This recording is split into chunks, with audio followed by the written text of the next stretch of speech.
Stan Fischler gives us a story about how the National Hockey League admits it goofed by placing a team in Oakland, and I'll provide a bit of it here since it did appear in the Toronto Star under the Special to the Star stories that Stan often submits, but it is a Fischler story, so it's taken under advisement.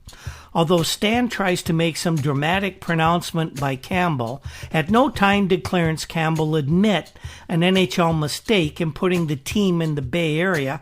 Other than that, he does report fairly accurately just what was going on with this announcement by Clarence Campbell. Stan writes that Campbell disclosed that attendance in Oakland had reached such a critical level that the league was considering a plan whereby the have clubs would sell players to the have-nots for a substantial price. Now, this was not about admitting that the team in California, named the Seals, was a mistake at all. They would never admit that. What they're saying is there's two weak teams.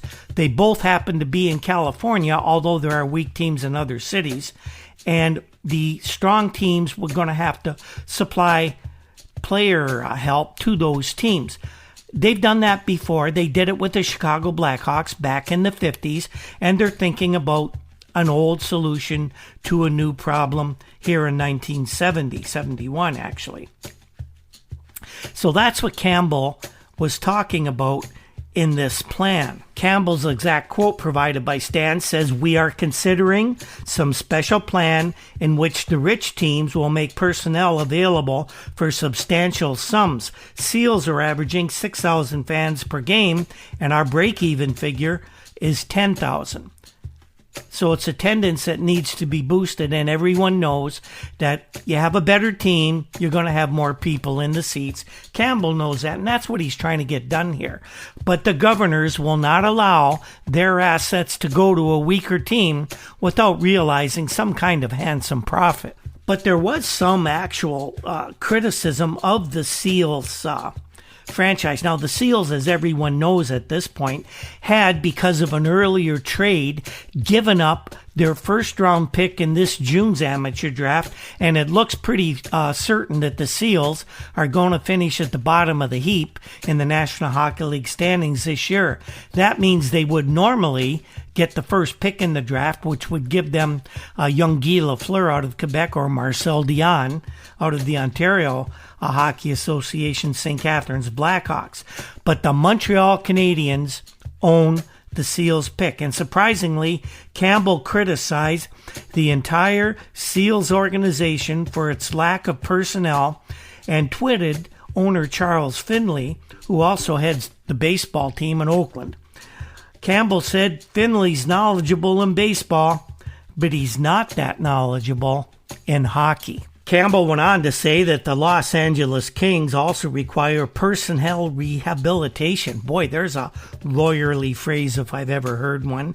Adding that we are confronted with the same old question of parity. According to Campbell, a committee of general managers will rule on the Help the Have-Nots program in June, presumably at the time of the annual league meetings, which take place as usual every year in Montreal. The league will also consider at that time other techniques not described here in which the weak teams might be assisted. Campbell did say that one idea they've had is to place an embargo on the trading of draft choices, and another is to have some sort of alteration to the draft. Now, Buffalo Sabres general manager, Coach Punch Imlach, has suggested that some sort of lottery be held so that teams don't intentionally play poorly and able to get the first draft pick in any given year. And I'm sure Imlach will be pushing strongly for that. Well, these revelations by Campbell were, of course, not greeted terribly enthusiastically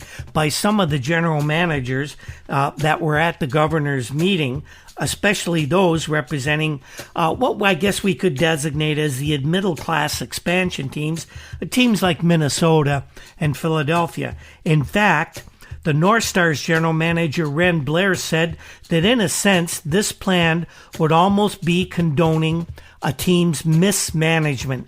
It sounds like a form of, oh my God, socialism.